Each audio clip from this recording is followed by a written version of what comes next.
other people see you. No.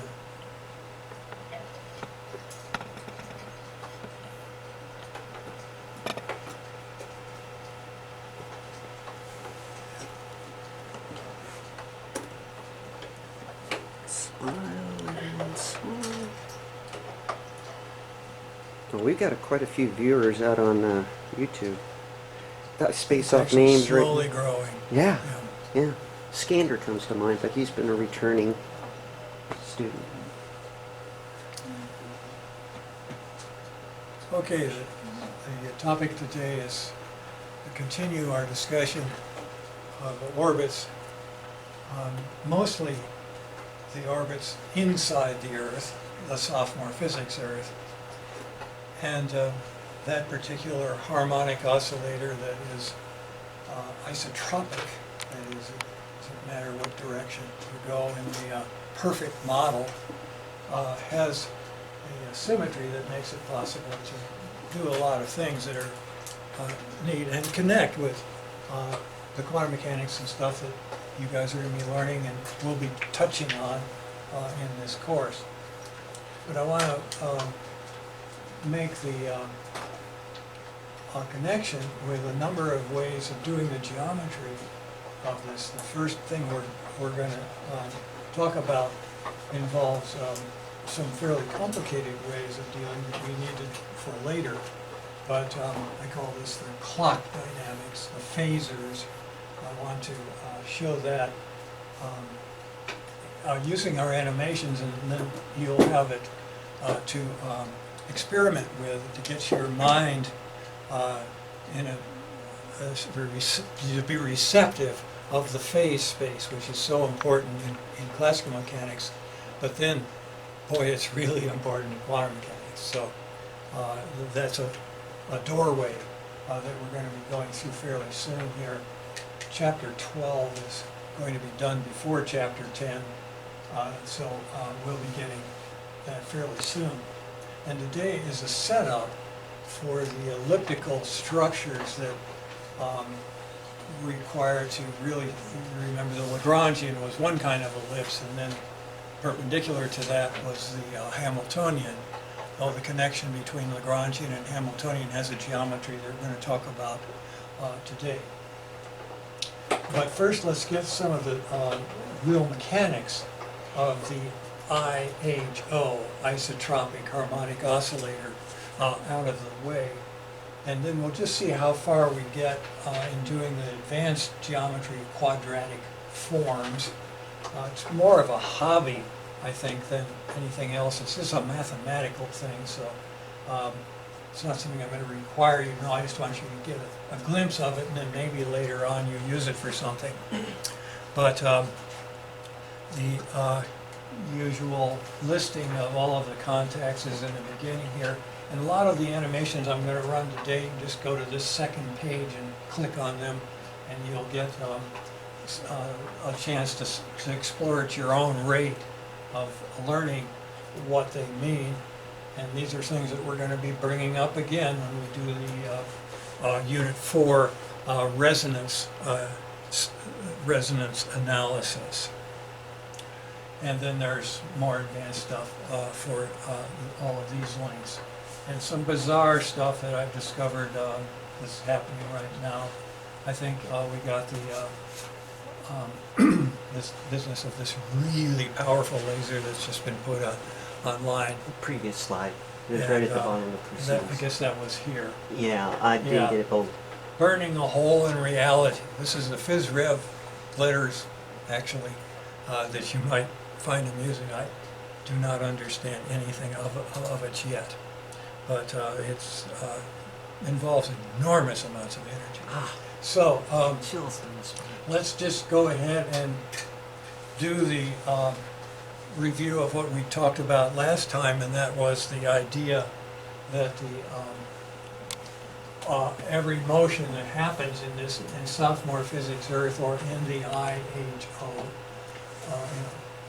isotropic harmonic oscillator, has the same frequency and is described by sines and cosines of the same argument.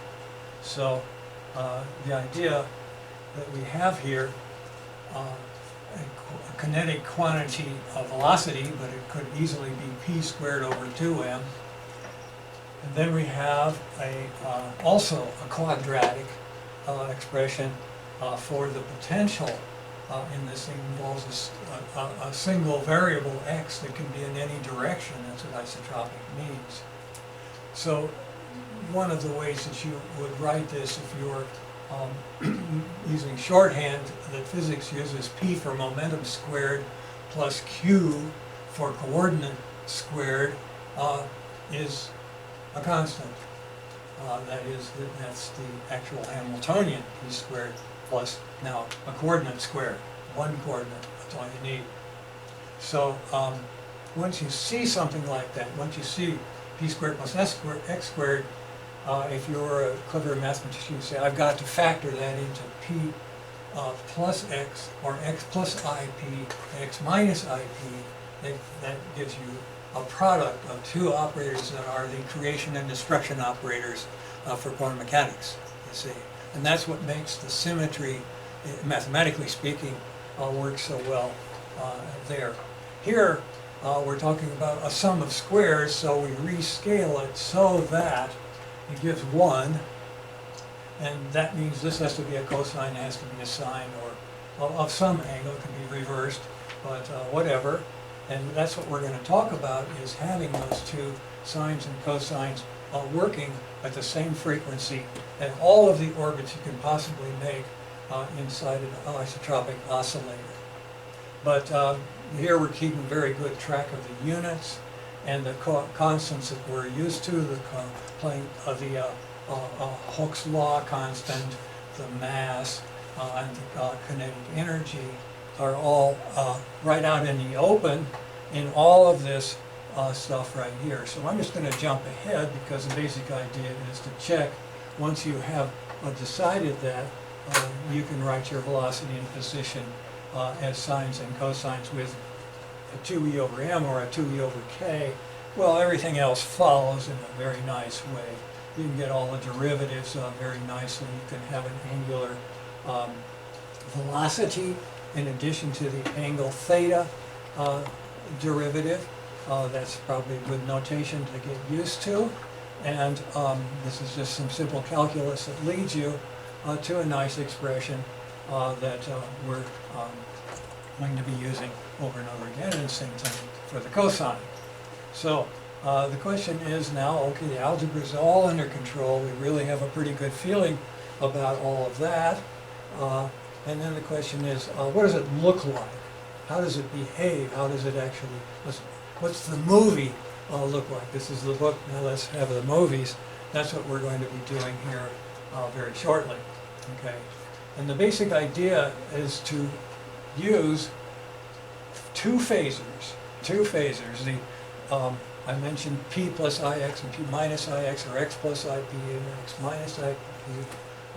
That's really what we're looking here, except that we've got an x and a y. This is a two-dimensional oscillator, and those are the phasors that are behind the scenes, you could think, driving the actual motion, and that's what we're going to see movies of to get some feeling for that.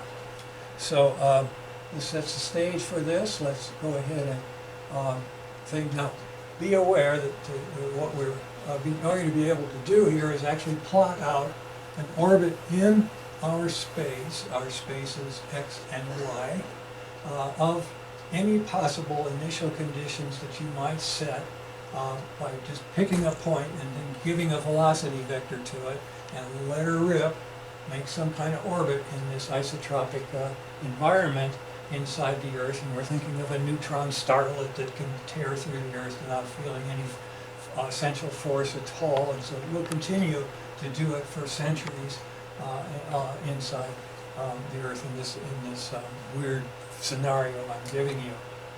But there are lots of other things like light that are isotropic oscillators in a vacuum.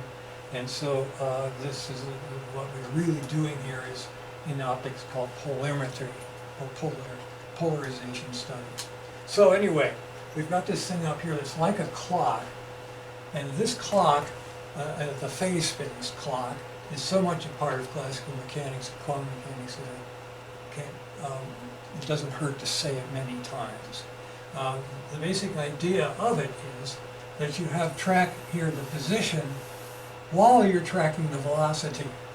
So the oscillator will always have a circle if you scale it correctly. And how do you scale it? You scale it by dividing the velocity by omega. We'll be doing that over and over again as we go through this. And finally I'll just set omega equal to 1 and we'll continue. But the idea is that a phasor really has to go clockwise. It is a clock, our kind of clock.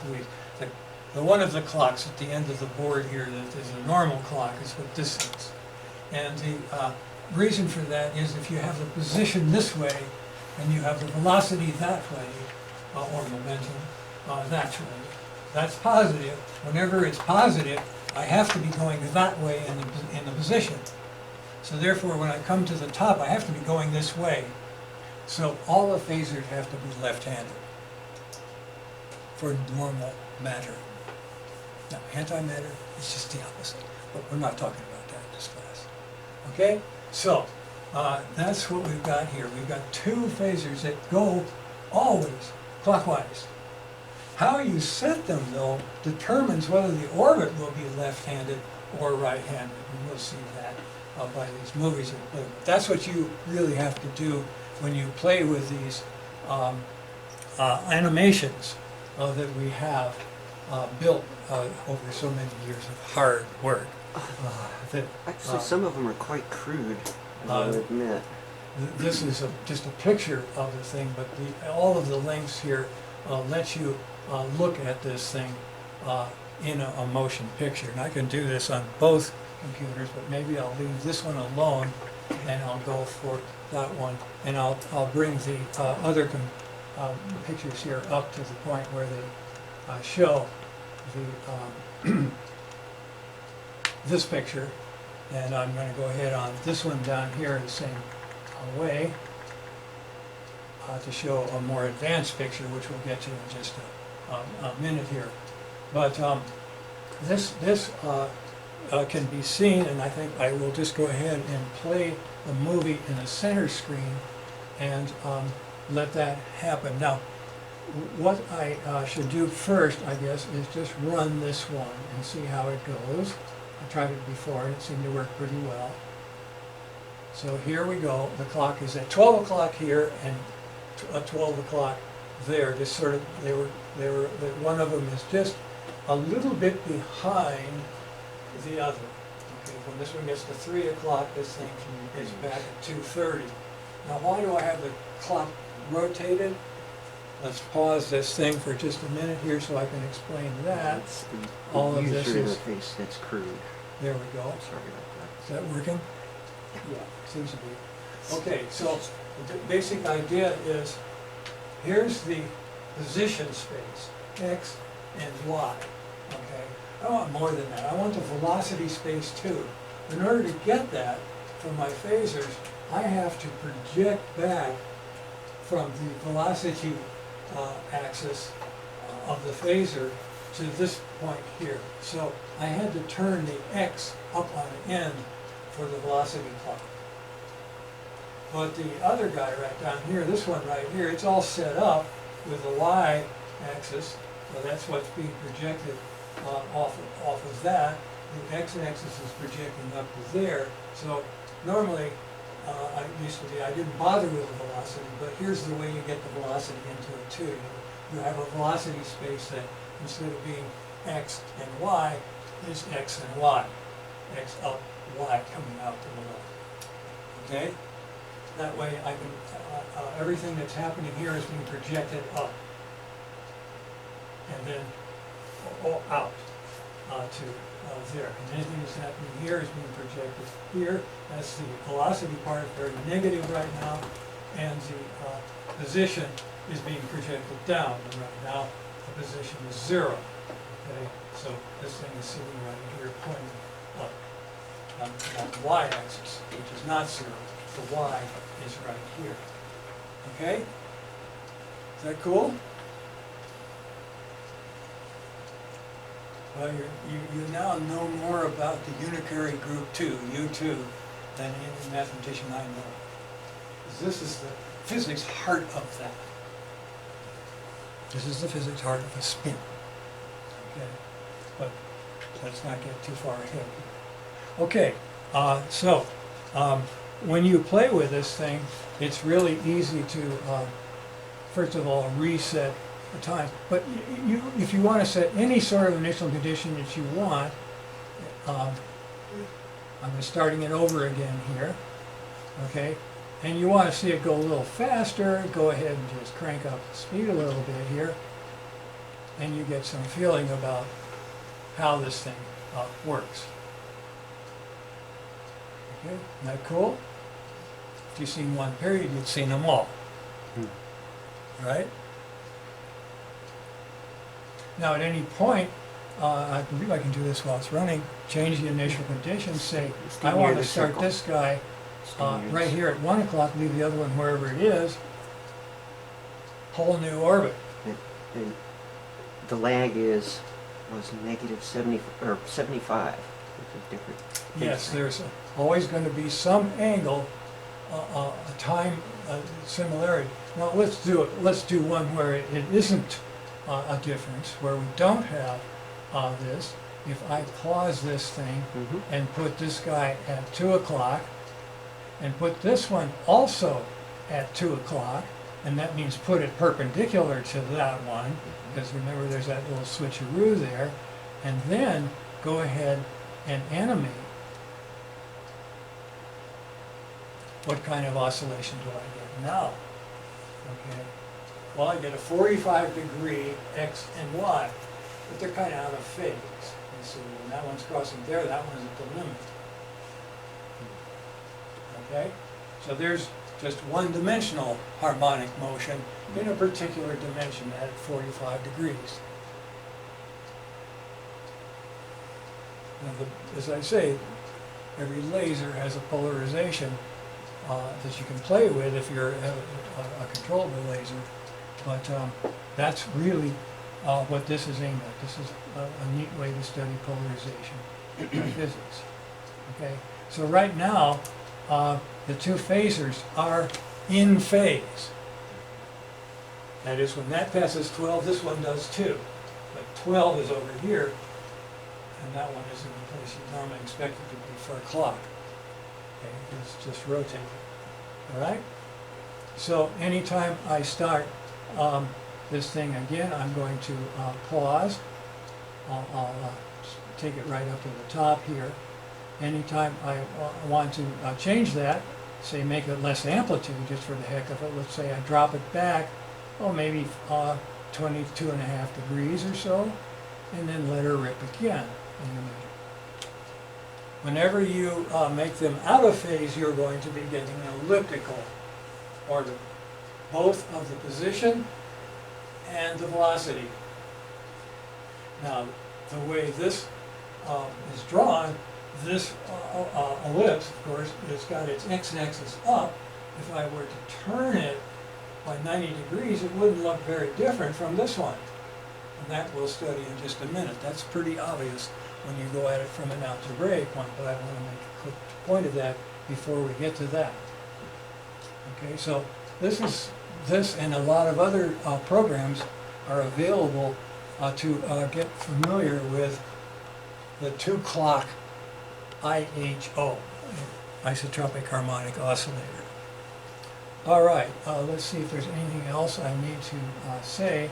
What's interesting about this one, of course, is that it looks like everything's going clockwise. All the orbits are clockwise. I can change that very quickly by just pausing here for a minute, and let's just make the initial condition be somewhere over here for this guy. I'm going to take this guy right here and just run in some other place. Let's see this way. Let's see how that works out. Animate.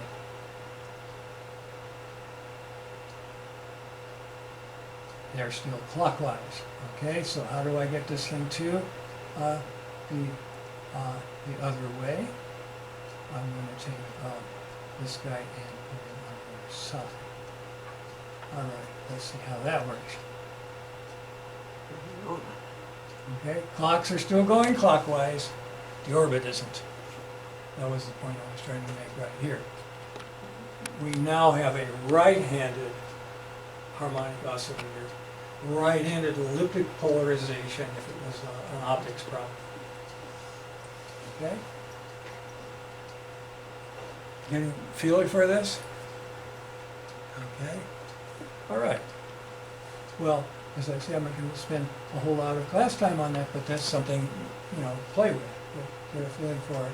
And we'll start getting very quantitative about that for some of the things we do. Okay, let me back out of here, and we'll be coming to another program that helps us watch this polarization business. Now, what's neat about this particular slide, which is down at the other end as well, is I'm just showing you a whole range of possible polarization ellipses, all within 15 degrees of each other, or multiples of 15, and they are labeled by where they contact the boundary. And where they contact is the thing that, in this case, we're talking about 15 degrees, and you look at that thing contacting right there at 15 degrees, well, that is the phase lag between these two, 15 degrees, okay, half of 30, all right? So where this phaser is right here at around 4:30, this one up here is at 5 o'clock. So they're off by half an hour, if this was hours, okay? And that's giving us that particular ellipse. That's the 15-degree ellipse, one of them. There's another one over here, and there's, of course, another one that goes in a different direction. That would be minus 15, okay? So these are all things that you can get used to, and all the details of the numerology is written on this particular page of the lecture notes. Okay, so let's continue here, because what I want to show you before we go too much further is a really simple way to geometrically construct an elliptical orbit. And we've already seen this. I asked you to do the Lagrangian ellipse using the two circles that run with the minor radius inside another circle with the major radius.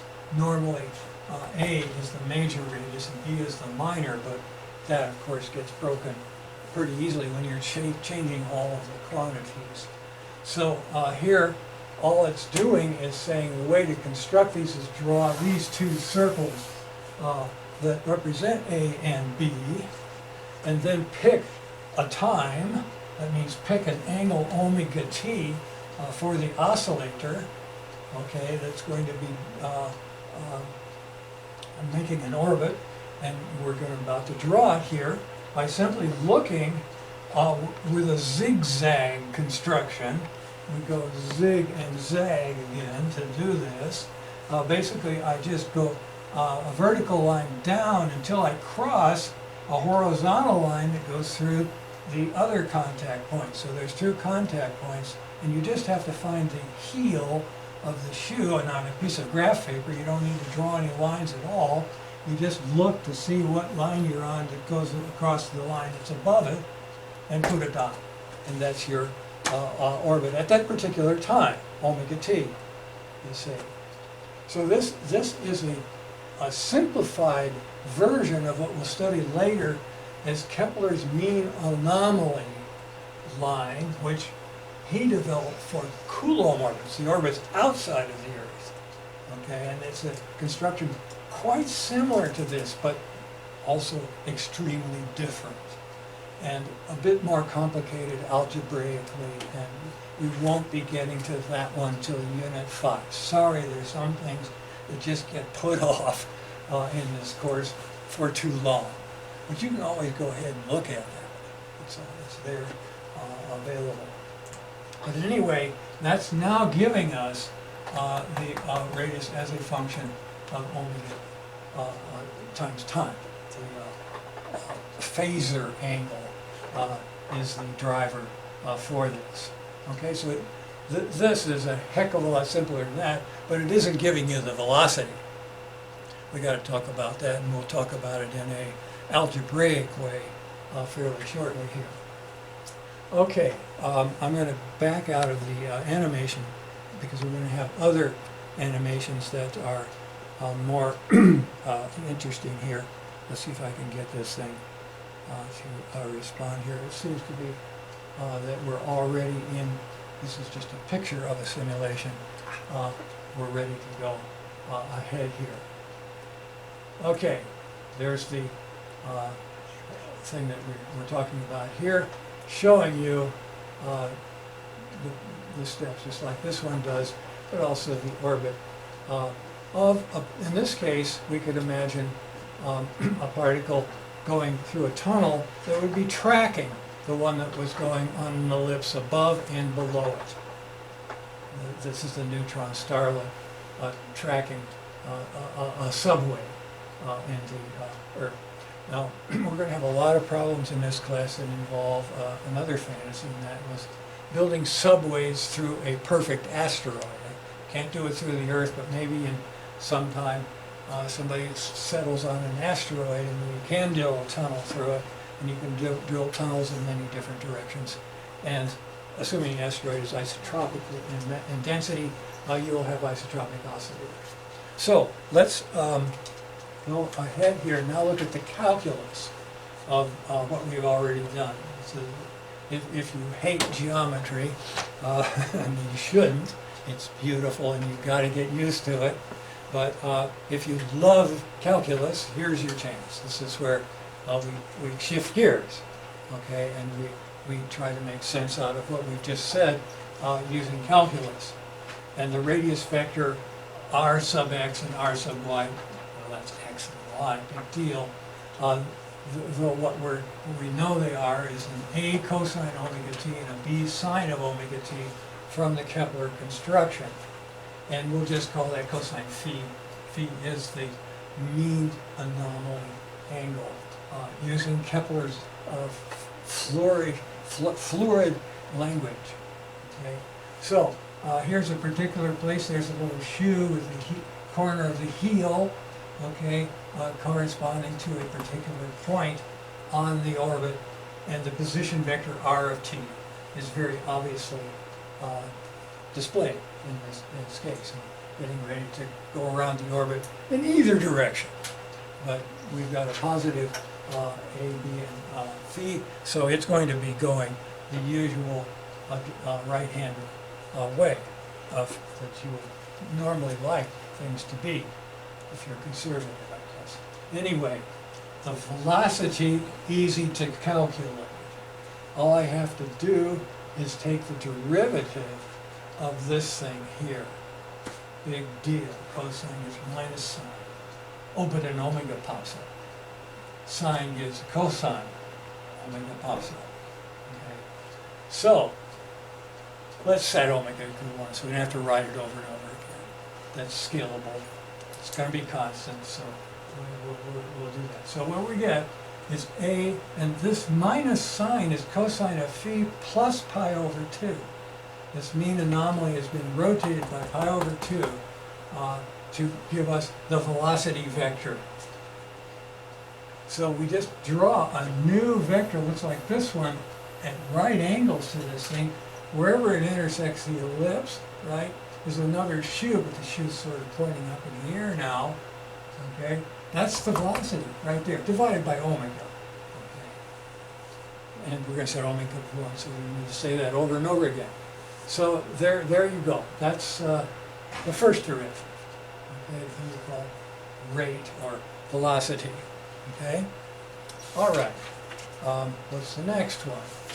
The next one after that is change of velocity, acceleration. Okay. Well, that's another derivative. I got to take a derivative of that. I get a minus, I get another omega. So I'm going to throw away because it's 1.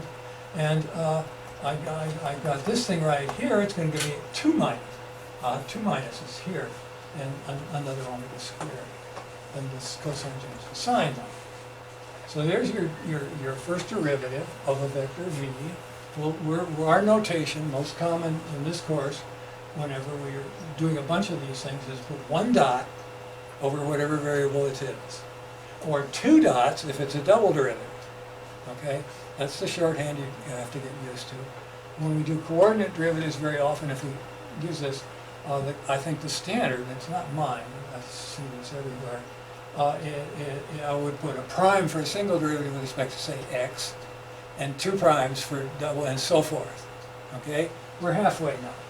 In any case, let's look at this thing carefully. That's just another pi over 2 being added to the argument. So the acceleration has to just be minus this, sitting right there. And if omega is equal to 1, it will be the same length as this. And we are taking that. That is what we need in order to make this little diagram. We have to scale omega out of the time. Okay? All right, so that's change of velocity. And it's called acceleration. What about change of acceleration? That's the next thing in line here. Okay? And it has a fancy name. Well, not too fancy. It's very colloquial. But this is a proper name in the NASA glossary of astronomical or astronautical terminology. Jerk. Okay, change it to jerk. All right? Third derivative, got 3 dots on the coordinate, 2 dots on the velocity, 1 dot on the acceleration. So, cubic derivative, okay? Well, it's easy to bring the cosine to a sine, put on another omega, but remember that's 1. And the sine here just becomes a cosine. This sine becomes plus, this is still minus at the end. And there's your jerk.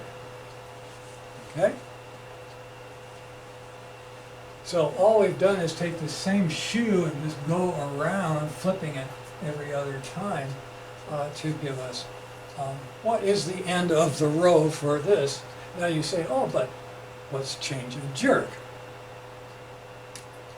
That's inauguration. I'm sorry, it's gone backwards this last election cycle. It used to be the next one would be the inauguration, but this time we went backwards. But in any case, inauguration I is just the original coordinate. That's it right there. If omega is 1, otherwise it's really long if omega is big. Okay? Now, as I say, so on. What would be the 5th derivative? Change of inauguration? That's revolution. We got to be careful here. Okay? All right? All right, so there's your calculus, right? We could have just done this and the hell with all of geometry, right? And that's the way it's usually done. This is an unusual course. Okay? You pay your dollars and you get your chances. All right, so what's interesting is to actually see that kind of in motion. We're going to do that a number of different ways here. I think it's worthwhile seeing. I'm going to just go ahead real quick on this one. I hope I can get away with this. And just put this plot up here. It's, TC has called this an exegesis plot. And, whoops, why something weird happened there. Yeah. Is that what it's supposed to do? I guess it's okay. Let's just go ahead and do a simulation here in minimal detail. Okay. So, and we'll explain all of this detail in thing. Let's just run this thing at its minimum structure. Okay. So here are 2 phasors making an ellipse. There are the sine, cosine of the 2 directions. We're using quantum notation here. We're thinking of the 2 components of the spinner, but that's okay. This is just x and y. Actually, it's y and x. Okay, so what we've got here, is the x-axis driven by this phasor, and the y-axis driven by this phasor. And the x-axis and the y-axis being driven by that phasor. Okay. Now the thing about this program is that you can set your initial conditions very easily here for the coordinates itself. Like I can just go click and I get an in-phase oscillation. I can go click but drag and put some extra velocity on it and make any ellipse I want to make. Now these guys are a little out of phase. This guy is going at 12 o'clock when that one's back at 11 o'clock, roughly. Okay, and the phase is not something we're quantifying carefully on this particular graph. So this just gives you all the possible orbits that you can imagine. Just go anywhere within a certain range here. I can go way up here and draw the thing, make a humongous orbit, okay, with some fat phasors. But anytime you get tired of having too many things, you can let it run, but just erase the paths that you've made already, and it'll just continue on its merry way, and you can make more. Okay, so this is a neat thing to play with. This is called box it, and you'll see why it's called box it in just a minute here. Now, let's come back. We've got this simple one over here, and we'll make it more complicated in just a minute here. But I want to go and just do it with a bit more detail, box it with more detail. This one is actually showing the potential energy surfaces, and they're all circles because this is isotropic, which you can imagine, and this is what this program is set up to do. If you make the A and the G different, you will be getting ellipses for them as well. That comes later in the course. We're just going to do isotropic now, okay? That thing that has the U2 symmetry in its highest form. Okay, so once again, everything's the same with that, but let me pause, go back,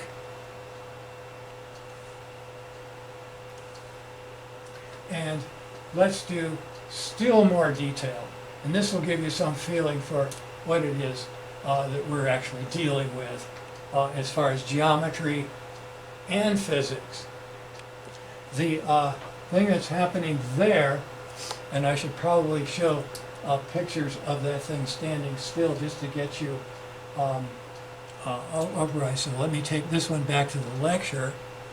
I'll leave it running, won't blow anything. This thing doesn't use too much power. But what I'm really asking you to look at is this diagram. In motion, okay?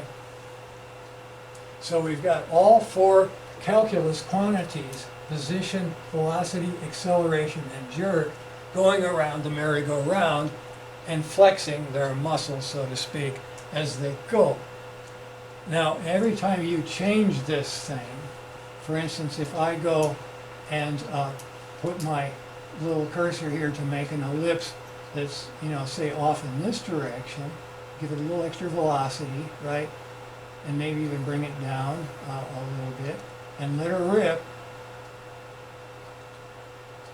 You get something that looks like a plane rotating. I mean, almost everyone's, I haven't seen anybody look at that and not see something rotating. And this is cool. This to me is an optical illusion, but it's an illusion that tells you something. And this is what we're going to be talking about very shortly here, is how when you have a really eccentric orbit, and let's go ahead and erase the paths. In fact, let's just pause this thing and see if I can start the thing up with an ellipse that's pretty big, but also maybe skinny. Okay, I'll just get it so that it's right horizontal, and I will erase the paths to start it. Now let's take the position here as the victim. Okay, this is the position. All right, it's going fast there, it slows down, going fast there, slows down, well, we're looking at the effects of conservation of angular momentum. As the lever arm gets short, it has to go faster. As the lever arm gets long, it slows down. This is part of Kepler's thing, the idea of how orbits are fast and slow near certain points and slow others. The thing that is neat about this is because of that, the image of the perspective, okay, you're projecting, the projection of that your mind puts on it makes it look like a disc that's out of the plane and into the plane. Coming around out, and then it's back in, okay? Or the opposite could be something that's tipped this way, and it's out up here. Optical illusions do that, they flip-flop. Okay? So the more I do this, if I pause this, it didn't switch. Hit resume. I'll just do that, and I'll erase the path when the thing starts up again. But I'm just going to start a really skinny one right here to make it really extreme. Okay. There you can't avoid seeing that there's something rotating out of the plane. But it isn't. It's in the plane. It's just going really fast as it passes the origin and then slows down. So this is a light, say a beam from the lighthouse that's going around, and you're watching some distance away and you see this thing is taking a long time, and all of a sudden, whew, the light goes by you, right, the beam, right, and then it slows down, right. So that's kind of what you're seeing here, and that's just geometry. But here it means a really eccentric elliptical orbit in this plane. There's nothing coming out of the plane. It's all in your mind. But it's cool. Let's have your mind see that. And we've got our phasers running like they do. I've got phasers here tracking it off of the visual axes, and I've got them at 45 too for reasons that will be clearer later on. Now here's something else I want to point out while we have it here. Let's erase all the paths and start up something that's less, I'll do it up here. I'm going to start up here with something that's going to be more or less circular. An ellipse is fairly fat. Okay. Now the best thing for me to probably do would be to get rid of most of this stuff, but I think you can see if I erase enough paths and pause, erase the path. I'm going to start and try to make an orbit that's pretty circular. I'm going to go up that far, and I'm going to go over about the equal amounts, okay? And I'm going to do it in such a way that I get a right-handed orbit. But I'm going to screw it up a little bit by making it a little bit longer this way. Now notice that vector called S there? It's the indicator of the spin vector if this were quantum mechanics. Anyway, now what I've got is left-handed polarization. And when the spin, that's called the Stokes vector, we're going to be studying that in Unit 4. The Stokes vector is the spin vector of the photon. And then spin up, that's just going the other way, and I've got to erase all the paths to start over and pause. Erase paths. If I go up here and then bring it this way, I get spin up. And wherever I put that spin in the neighborhood here, I've got the neighborhood of spin up. Okay, these are all different spin sort of up, but there's the real spin up if I go right there. Okay?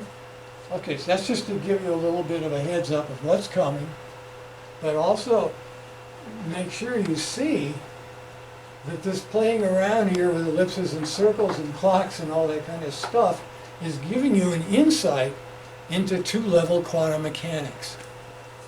And there's so many systems there'll be a playing room in this building and other buildings all over the world that involve just that. Spin a half. This is spin a half if it's an electron. It's whatever you want to call it for a photon. All right, so that's just to get you, so you see that there's a lot of stuff here to play with, and you're going to be using it for different things during this course, and it's, it's fun for the feeble-minded, is what people tell me. Okay, so let me get back to the rest of this is not as exciting as what I've shown you there, but the idea of all of this is based on quadratic form, the geometry of the quadratic form. The velocity vector being a tangent is important, and then there's all of the other vectors are tangents too. So we've got to say some more about that in order to make sense out of this. Okay, so there's a typical case of an orbit that's involving a constant spin vector. Let's see if You this got is B the type other- there, actually. there's another vector in here that's called the Hamiltonian crank, but we won't get into that until later. Okay, so let's talk a little bit more about the physics, a little bit about the Coriolis effects, and this is an attempt to introduce the Coriolis phenomena, but it is one of the cases where the geometry takes second fiddle. It doesn't give you really all until you go through the calculus of Coriolis, which we will be doing in Unit 2, but we'll do a start on it fairly shortly. But in any case, I want you to first of all think about what it would be like to compare, say, what I call the carnival kid, somebody that has got a hold of a spring and is flying through the air, let's say flying this way, okay, or is on roller skates or on something that's more or less frictionless and is holding on for dear life because there is a centrifugal force, fleeing force that we've, as sophomore physicists, learned about, and we're going to be studying that in more detail later. And one of the advantages of the queer coordinate systems that we come up with is that the structure of these rotational quantities, centrifugal force, Coriolis force, all of that, come out automatically in that. That's the case where algebra wins, algebra and calculus win in that case. So we'll be talking about that. But anyway, the physics of this, as far as the people involved, carnival kid versus Earthronaut. This is imagining we have actually built a tunnel inside sophomore Earth or an asteroid, and we are flying around that with just the right speed so that the centrifugal force balances perfectly the centripetal force. It has a minus sign on it, this one has a plus sign on it, magnitude equal. If we're in a perfect circular orbit around the outside of the Earth, but we've made this inside because we're talking about the isotopic oscillator. All right, so that's the situation, and of course, a more complicated situation is to have one of our elliptical orbits, all right, with all of these things varying as we fly.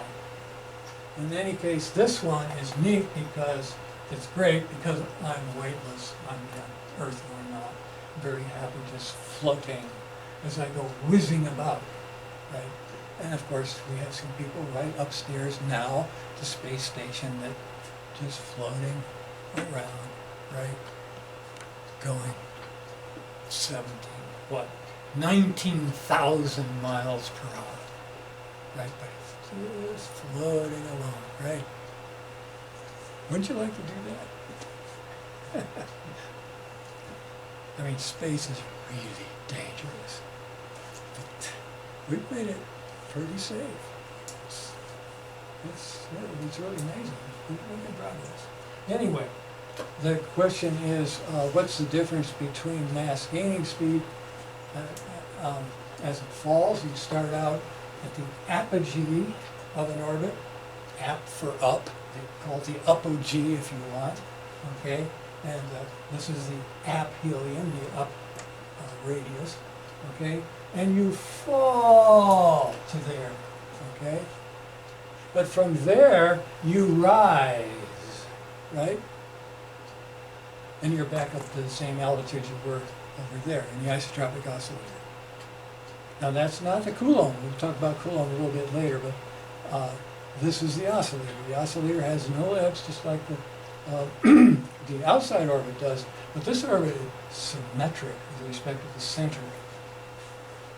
So, okay, now the mass hasn't been losing speed as it comes up. And finally, it reaches a minimum speed.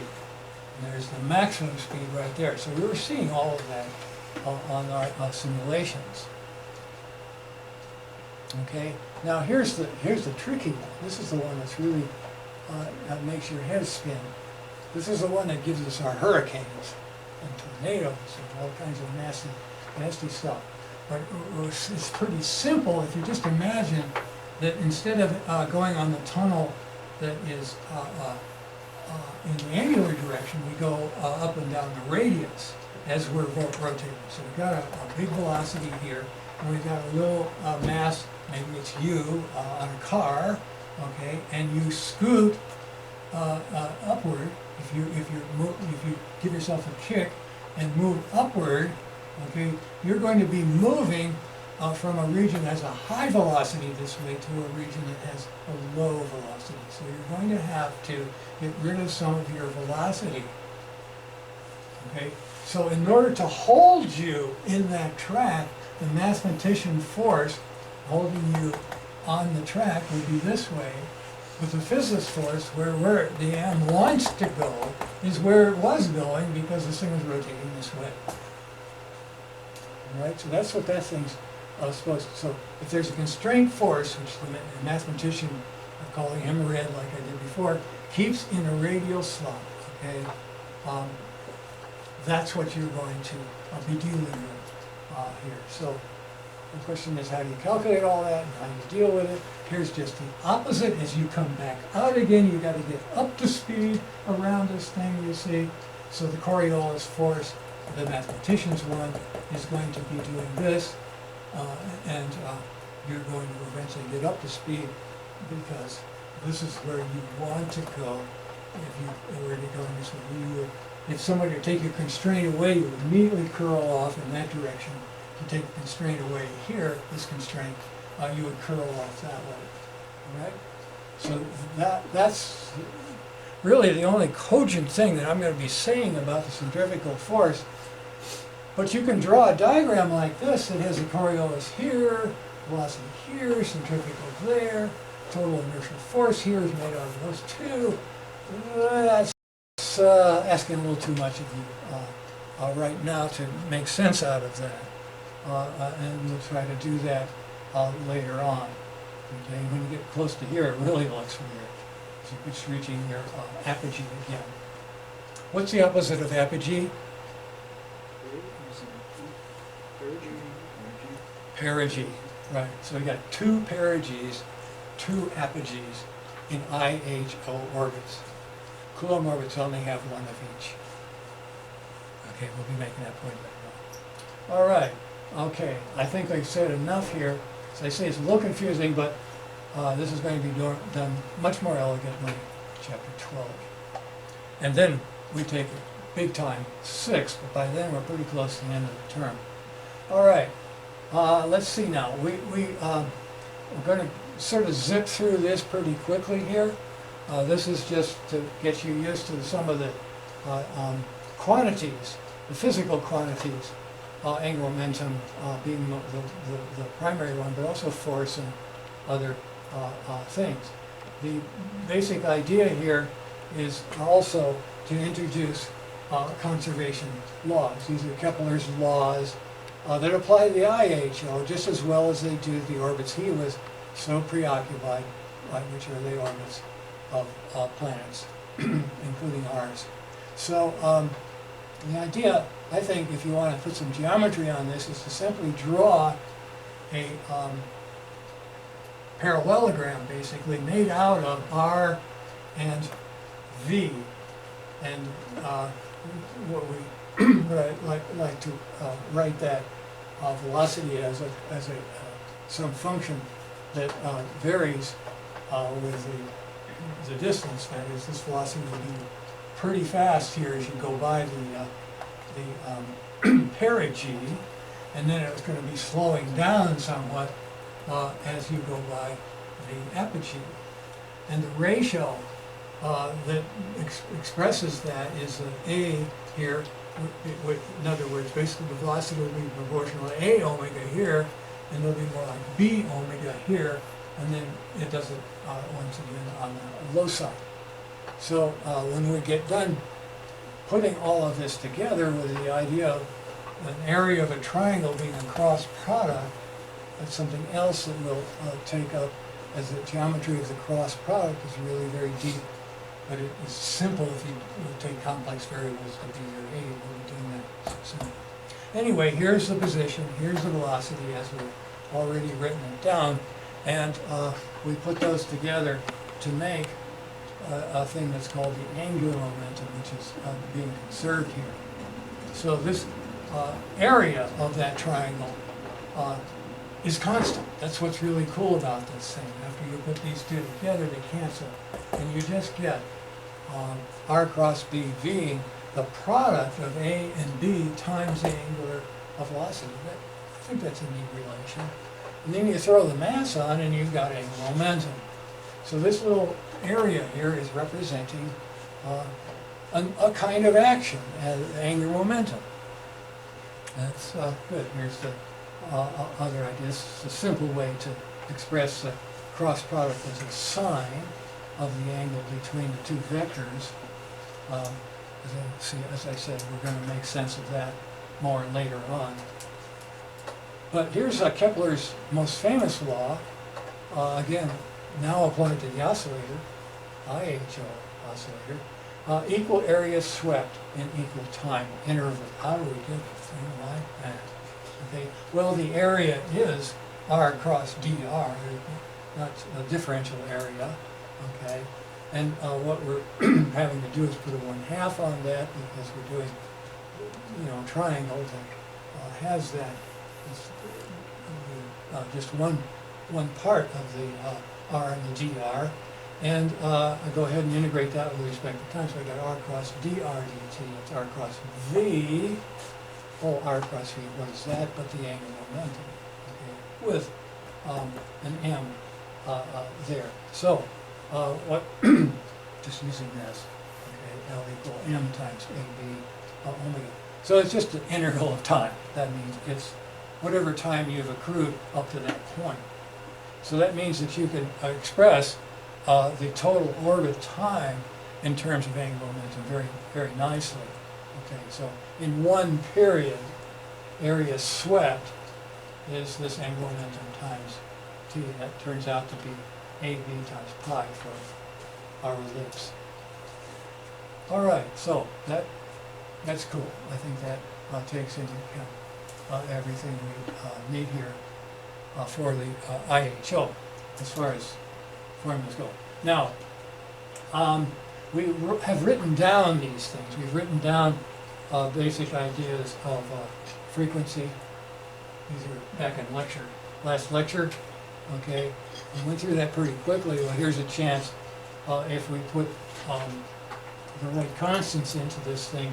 There's our formula omega given in terms of the gravitational constant and density of the planet, say Earth. They always draw a little circle with a cross to indicate Earth in astronomical text. But the 4 pi over 3 volume thing had to be brought out to do that. Now, I want to make one point here that I think that's ideal, because, as I said, it's really sad, but we don't get Coulomb orbits in this course until Unit 5.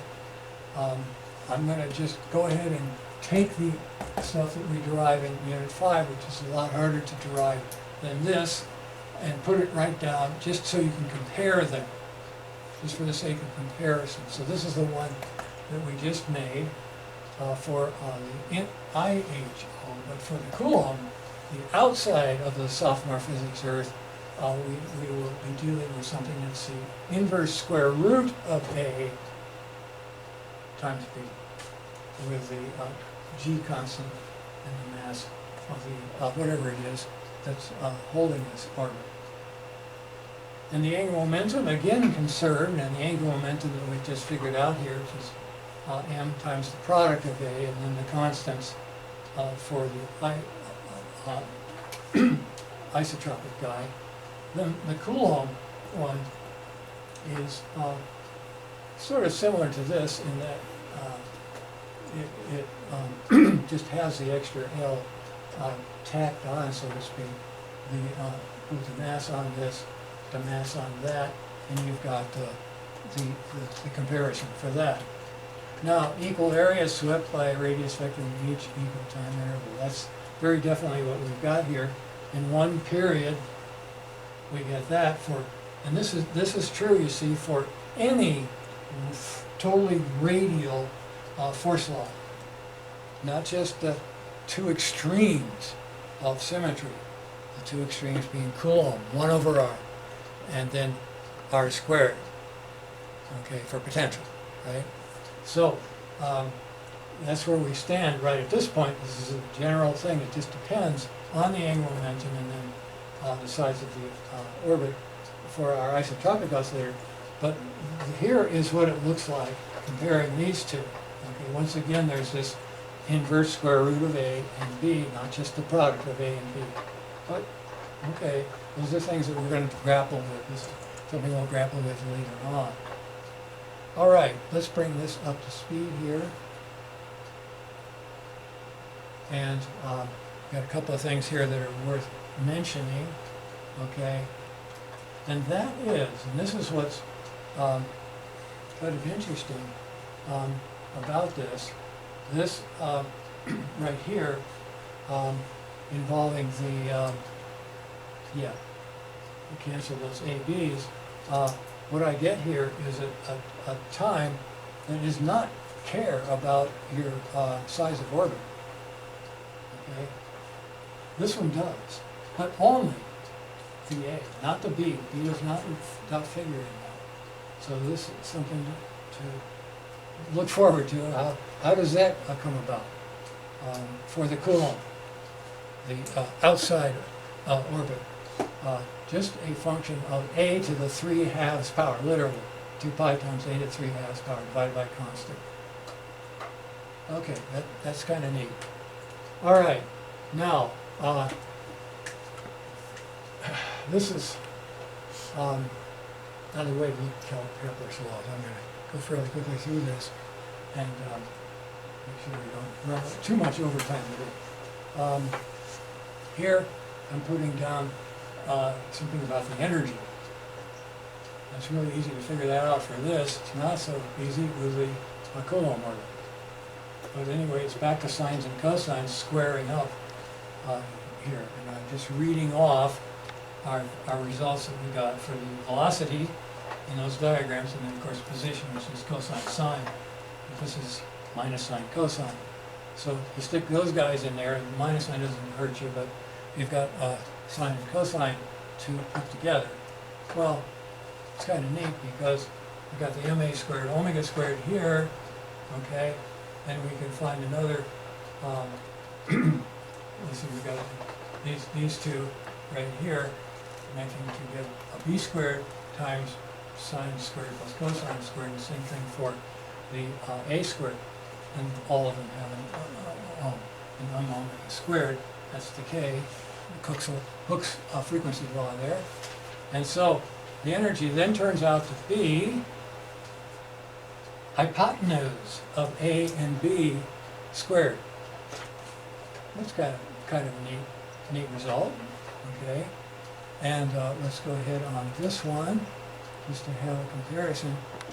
And what we'll see is that the Coulomb orbits get really simple in the result, okay?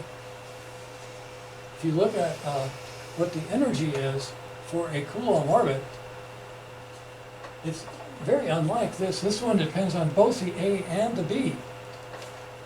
Coulomb orbit only depends on its major radius, not on the minor.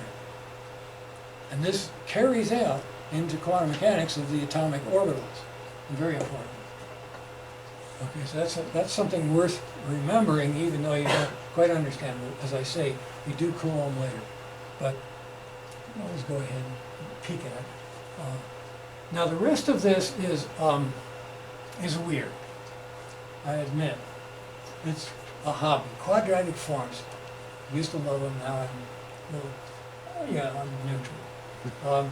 But the basic idea is to look at the curves and their tangents and all of that just from a geometrical perspective. But also do it not just for a matrix that generates the ellipse, but also the inverse of that.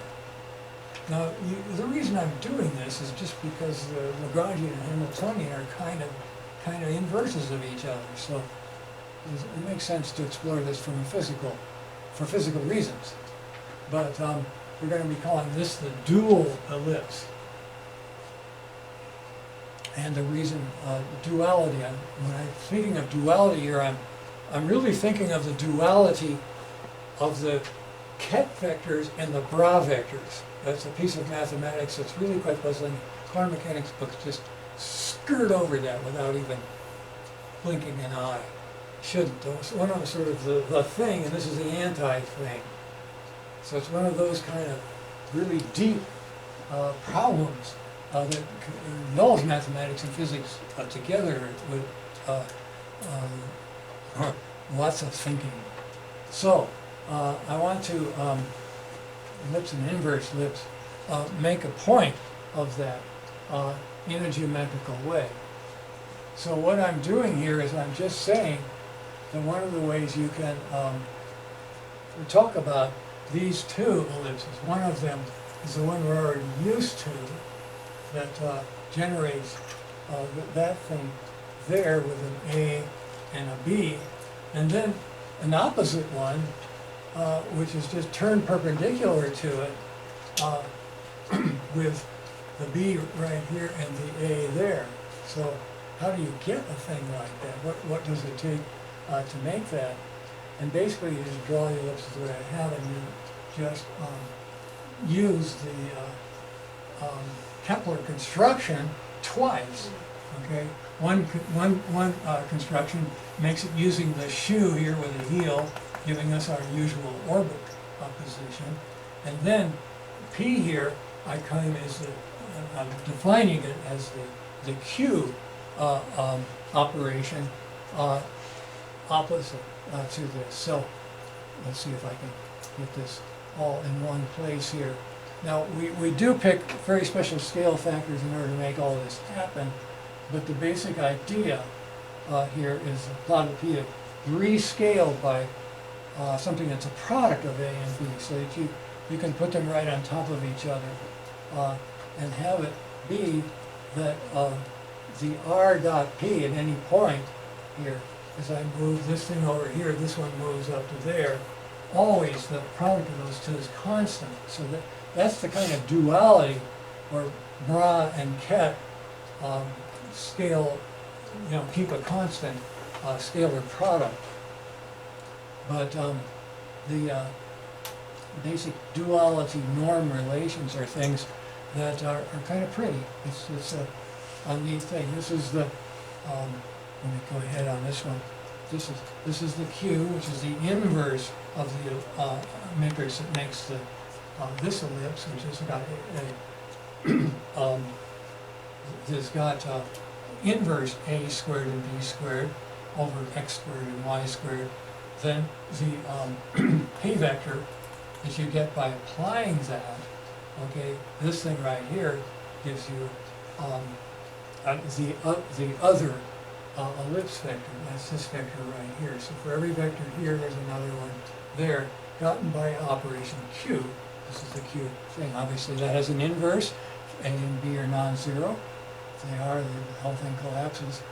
But in any case, this is the picture we made by calculus, and what you get is that this tangent right here to that is going to be perpendicular to this vector. So you name your r, okay, it makes a tangent, and perpendicular to that is the p, the dual of this. Now we're going to have the equivalent very soon of the duality of coordinate vectors. And this is what's necessary for you to learn the lore that goes with general relativity. All the stuff that's on the side of the room over here that involves indices up and indices down, this is part of what's really called exterior calculus, but it's what we call generalized curvilinear coordinates, queer coordinates, coordinates that use the letter Q in all of the discussions, the Q's and P's. Here's the Q's and P's for Lagrange equations and things. What we have to do is get familiar with the duality between covariant and contravariant. So this is sort of an introduction to that sort of geometry that we're going to just have to swim in quite a bit as we go through Unit 2 and 3. So we're going to start it with Chapter 12. I found that it's a good idea to take just polar coordinates and see what the heck is going on here. Now, when you flip over this thing and just talk about time derivatives, the same thing's going to happen. The same duality relations occur here. Okay, now I want to see if there's anything else here that I should be making a point of. Of course, there's wonderful relationship that this thing lets you actually play with that, see how those vectors all go into each other. But before we go here, and we've got about 7 or 8 or 9 minutes, maybe 10, and to stretch it just a little bit today, I would like to show you just an example with this.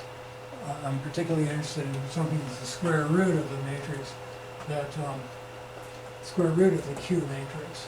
That's the inverse one, but there's another one that's associated with the non-inverse. If you just ask what you have, you make a square right here in order to get, this is on the slope 1, 1. And basically all I'm doing here is scaling. I'm just taking a scale thing, or the square root of it. This is the inverse of the root matrix, which is the square root of the Q.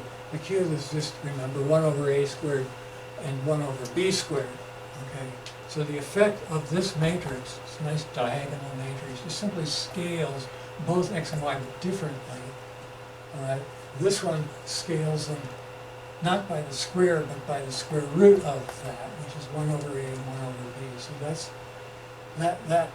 what we're getting at here is that mass matrix that changes the Hamiltonian, Lagrangian, vice versa. Okay. So here, every time I do one of these things again, I end up on a tangent to a corner rectangle with slope b over a, and then b squared over a squared if I use the whole Q instead of half of it, half power of it. And then the inverse of the guy gives me slope a over b and a squared over b. So applying these operators over and over again makes you a whole bunch of points on the ellipse if you want to, just do that. Also making the points on this p ellipse, which is, well, that's going to be the momentum ellipse, the Hamiltonian. Anyway, you just keep doing this, and finally the thing collapses on this axis right here, and this one collapses on this axis. Okay, so this is just rescaling ad infinitum, okay, higher and higher, until finally what you do is make an eigenvector, either 0, 1, this guy, or 1, 0, that's this guy, okay, to these scaling matrices. So this is the simplest example of generating eigensolutions, the way you do it on a computer, you just take a matrix, and square the hell out of it, and take a vector that isn't too large. So anyway, that's the basic idea here. Q to the nth, or R to the nth, gives you either the x-axis or the y-axis. It's diagonal, so you had to do that. All right, easy way to see this, and I'm going to skip over the superscaling that's going on here just to make one of the ellipses fall inside the other. That makes really cool geometry, but that's asking a little too much. What we're after is right here, key points in the matrix geometry. The Q maps any vector R to a new vector P, normal to the tangent, that's the tangent R dot. Okay, remember R dot's the tangent, okay? P vector normal to that, okay? And then the matrix Q inverse maps P back to R through the same sort of pathway. Okay, that's the geometrical story, and as you can see, not something that you would normally see. Let's do it the kosher way. Let's answer that sort of problem. First of all, be aware that the matrices that we've been dealing with so far have either been nicely ensconced to the x-axis or nicely ensconced to the y-axis. Most matrices are not diagonal, and they will have an ellipse that's at any angle that you want to just by making the off-diagonal component different. So there are three parameters to determine an ellipse when you allow it to rotate. And this is the equation of that ellipse. It's not just ax squared plus dy squared, it's ax squared plus 2db times xy. So that's a complete quadratic form right there without being in its eigenframe. So I want to compare Q here on vector R with the vector derivative or gradient. So here's where we use the gradient to get something perpendicular. I go through here and I take the del of this. Well, here's what you should do. You write it out as partial with respect to x, partial with respect to y, of all of that stuff. And the partial x is going to go through there and give you a 2ax on that.